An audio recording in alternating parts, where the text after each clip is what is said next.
Shalom, selamat malam Bapak Ibu yang saya kasih di dalam nama Tuhan Yesus Kristus. Kita berjumpa kembali dalam acara renungan malam. Kita akan melanjutkan kemarin ya. Sebelumnya mari kita satu dalam doa. Allah Bapa yang bertata yang panjang surga, Bapa di dalam nama Tuhan Yesus Kristus, kami bersyukur Tuhan, Kau sungguh baik bagi hidup kami, bagi keluarga kami, bagi pasangan kami, anak-anak kami, memelihara kami, menyelamatkan kami dari segala yang jahat Tuhan, dari segala roh jahat, roh kematian, roh mati, roh sandet, setan, untuk berguna, roh maut dan kalimat, roh segala makat, roh maut, segala roh kematian, roh dunia, roh mati, roh segala penyakit apapun, penyakit COVID-19, roh sakit jantung, paru-paru, ginjal, liver, sakit stroke, hancur kuasa dengan darah Allah Yesus Tuhan. Kami pada malam ini Tuhan, kami mengundang Roh Kudus mengurapi kami, urapan yang baru, sehingga Bapak Ibu yang menyaksikan acara ini, dan aku juga mendapat urapan yang baru, urapan dari Roh Allah, Roh Kudus, yang memberikan kami pengajaran tentang kualifikasi untuk hidup yang benar di Bukit Sion, kualifikasi untuk hidup di Bukit Sion. Terima kasih Bapak berbicara Tuhan, biarlah Roh Kudus dalam menyampaikan isi firman-Mu, kata-kata-Mu dalam Tuhan Yesus kami sekali. Amin. Ya, ini dari kualifikasi untuk hidup di Bukit Sion yang kemarin yang ke-6 ya. Kita sekarang masuk yang ke-7, yaitu kita tidak boleh menolak orang yang hina. Kita tidak boleh menolak orang yang hina ya. Bahkan kita tuh harus menerima orang hina ya, nggak boleh menolak ya. Kita baca di Mazmur 15 ayat 4. Mazmur 15 ayat 4. Mazmur 15 ayat 4 demikian, yang memandang hina orang yang tersingkir, tetapi memuliakan orang yang takut akan Tuhan, yang berpegang pada sumpah walaupun rugi. Saya ulangi, Mazmur 15 ayat 4 ya. Yang memandang hina orang yang tersingkir, tetapi memuliakan orang yang takut akan Tuhan, yang berpegang pada sumpah walaupun rugi ya. Jadi di sini kita melihat bahwa kata memandang hina itu artinya merendahkan. Ya, kalau kita memandang hina orang lain berarti kita merendahkan. Kita termasuk orang yang sombong ya. Coba kita buka di Yesaya 5 ayat 20. Yesaya 5 ayat 20.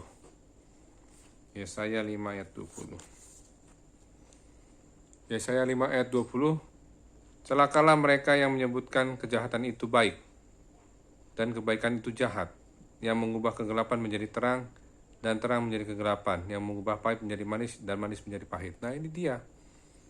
Saya ulangin lagi ya. Yesaya 5 ayat 20. Celakalah mereka yang menyebutkan kejahatan itu baik tuh. Kalau ada orang kadang-kadang yang mungkin entah dia mau beda sendiri atau dia mau menunjukkan ya perbedaan ya atau yang aneh ya. Padahal kadang-kadang mereka tuh suka menyebutkan kejahatan itu baik. Ya. Dan kebaikan itu jahat. Ya, yang mengubah kegelapan menjadi terang dan terang menjadi kegelapan, yang mengubah pahit menjadi manis dan manis menjadi pahit. Itu sama aja kita ini memuji seorang yang jahat. Makanya kejahatan dibilang baik. Jadi kita tidak boleh memuji seorang yang jahat atau memandang orang jahat tuh bagus gitu ya, nggak boleh. Ya, sama seperti Mordekai menolak untuk memuji dan menghormati Haman yang jahat ya. Esther pasal 3 ayat 1-5. Jadi kita nih ya sebenarnya apa adanya aja orang itu memang ya. Jangan kita menyebutkan kejahatan itu baik atau kebaikan itu jahat ya. Kita nggak berhak sebagai manusia untuk melihat atau melabel orang itu begitu ya. Yang jahat itu baik, yang baik itu jahat, nggak bisa. Ya kalau jahat, jahat saja, baik-baik saja, tidak ada perubahan-perubahan ya. Itu berlaku untuk sesuai hukum yang berlaku ya. Coba kita buka di Ibrani 7 ayat 26. Ibrani 7 ayat 26. Demikian firman Tuhan. Sebab imam besar yang demikianlah yang kita perlukan, yaitu yang saleh, tanpa salah, tanpa noda, yang terpisah dari orang-orang berdosa dan lebih tinggi daripada tingkat-tingkat surga. Ya, Ibrani 7 ayat 26. Sebab imam besar yang demikianlah yang kita perlukan, yaitu yang saleh, tanpa salah, tanpa noda, yang terpisah dari orang-orang berdosa, dan lebih tinggi daripada tingkat-tingkat surga. Nah, ini dia imam besar kita, ini adalah Yesus Kristus. Karena Yesus Kristus itu telah berkorban di atas kayu salib, darah anak domba Allah dari Yesus Kristus itulah ya yang diberikan kepada kita. Ya. Sehingga dia menjadi imam besar. Sebab imam besar yang demikianlah yang kita perlukan, yaitu yang saleh, tanpa salah, tanpa noda, yang terpisah dari orang-orang berdosa, dan lebih tinggi daripada tingkat-tingkat surga ya. Jadi kita tidak boleh ya menolak orang yang hina, ya, tidak boleh menolak orang hina, ya, karena Tuhan juga tidak menolak orang hina. Ya. Yang kita lakukan adalah kita terpisah dari orang-orang berdosa. Kita tidak boleh menolak orang yang hina, tapi kita harus terpisah dari orang-orang berdosa, ya. Makanya ada firman Tuhan, janganlah sesat pergaulan yang buruk, perusakan kebiasaan yang baik. Jadi kita jangan ya berkumpul sama orang berdosa. Kita harus terpisah dari orang berdosa ya. Ya. Coba kita buka di Mazmur 26. Mazmur apa kata Daud ya? Mazmur 26 4 sampai 5. Mazmur 26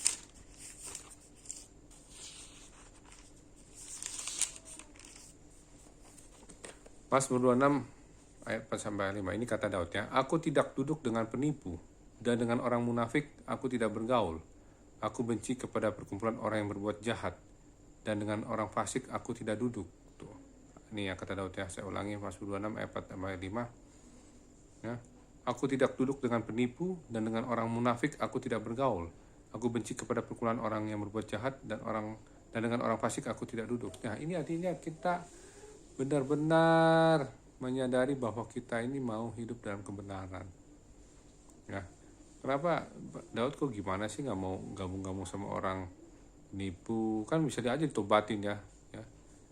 Orang munafik kok tidak bergaul. Tapi konteksnya ini benar-benar sesuai firman Tuhan. Janganlah sesat pergaulan yang buruk, perusakan kebiasaan yang baik. Jadi hati-hati dengan pergaulan kita. Ya, pergaulan kita tuh hati-hati. Jangan sampai pergaulan kita itu mendapatkan ke diri kita jadi terbawa arus. Ya. Di sini kita kualifikasi yang ke Sion adalah kita tidak boleh menolak orang yang hina. Ya. Tuhan Yesus Kristus saja di atas kayu salib berkorban mati buat semua manusia. Ya, semua yang jahat, semua yang hina, ya. Kita semua ya.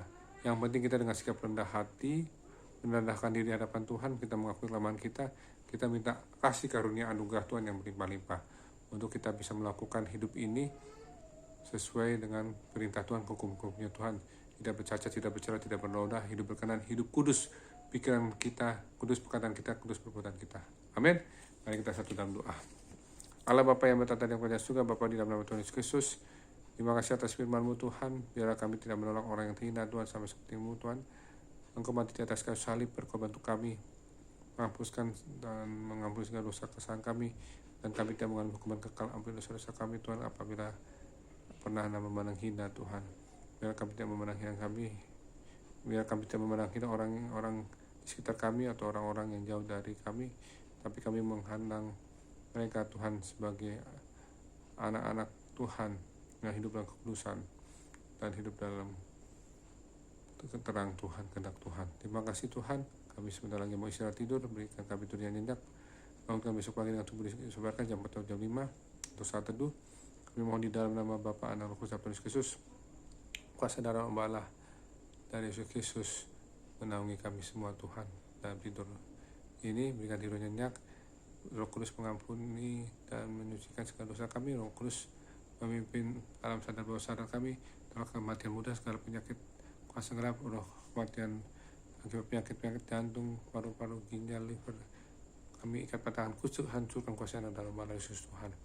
Pagi kami dengan tembok berapi Tuhan, kami penuh kemuliaan Tuhan, karena kami mohon kemuliaan Tuhan Yesus Kristus, kemuliaan Tuhan Yesus Kristus, kemuliaan Tuhan Yesus Kristus turun atas kami dan anak-anak kami, istri kami, keluarga kami, penuh dengan kemuliaan Tuhan, dan kuasa Tuhan juga turun dan memberi kami penuh dengan kuasa Tuhan. Terima kasih Tuhan, dengan kuasa darah anak rumah Allah Yesus Kristus kami mohon bungkus kami suami istri jemaat kuliah, anak-anak kami dan juga bapak ibu yang menyaksikan ini, anak-anak mereka juga diproteksi dengan darah Allah Yesus Kristus Tuhan, dan mendapatkan kasih karunia Tuhan, anugerah Tuhan dari Allah Roh Kudus, umur panjang, sehat, dan diberkati. Terima kasih Tuhan, dalam nama Bapa, Anak, Roh Kudus, Tuhan Yesus Kristus kami berdoa sekali. Amin. Sampai besok untuk kualifikasi hidup untuk hidup di Bukit Sion yang ke-8 ya. Tuhan Yesus memberkati. Shalom.